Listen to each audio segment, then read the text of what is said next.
এখানে রাখা আছে সব শীতের সবজি, শীতের নতুন আলু, শিম, মূলো, শীতের বেগুন, তার সাথে কুমড়ো। আজকে শীতের এই সবজি দিয়ে পাঁচমিশালি একটা সবজি বানাচ্ছি, যেটা খেতে কিন্তু ভীষণ ভালো লাগে। তার সাথে দিয়ে দিলাম বড়ি। দেখো প্রথমে বড়িটা আমি ভেজে নিয়েছি, ভেজে নিয়ে তুলে নিলাম। তুলে নেওয়ার পরে এই তেলের মধ্যেই আমি তেলটা একটু বেশি দিয়েছি, তোমরা একটু কমও দিতে পারো। এই তেলের মধ্যেই 5 ফোড়ন আর শুকনো লঙ্কা ফোড়ন দিলাম। তারপরে একটু নাড়াচাড়া করে সব সবজিগুলো না আমি একসাথেই দিয়ে দিলাম। সব সবজিগুলোর মধ্যে দেখলেই তোমরা আলু, মূলো, শিম, বেগুন, কুমড়ো এগুলো রয়েছে। তো সব সবজি দিয়ে নাড়াচাড়া করে এর মধ্যে কিন্তু তোমরা পালং শাকও দিতে পারো, তবে আজকে আমি শাকটা অ্যাভয়েড করলাম।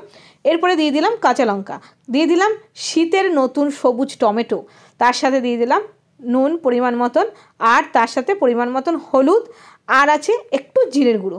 ব্যাস, আর লঙ্কার গুঁড়ো এখানে দেবো না, কারণ এখানে কাঁচা লঙ্কার ঝালেই এই পাঁচমিশালি তরকারিটা বেশি স্বাদ লাগবে।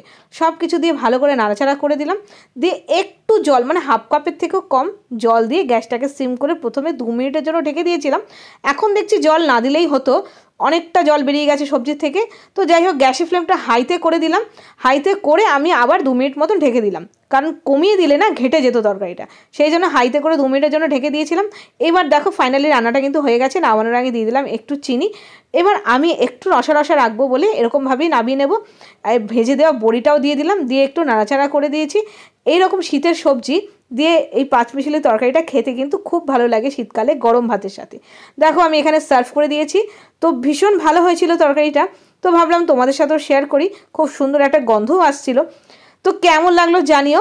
খুব সিম্পল রান্না, অথচ খেতে না ভীষণ সুস্বাদু হয় নিরামিষের দিনে। তোমরা একবার এইভাবে বানিয়ে দেখো। তো আজকে এই পর্যন্ত, দেখা হচ্ছে আরও নতুন নতুন রেসিপির সাথে। Bye bye.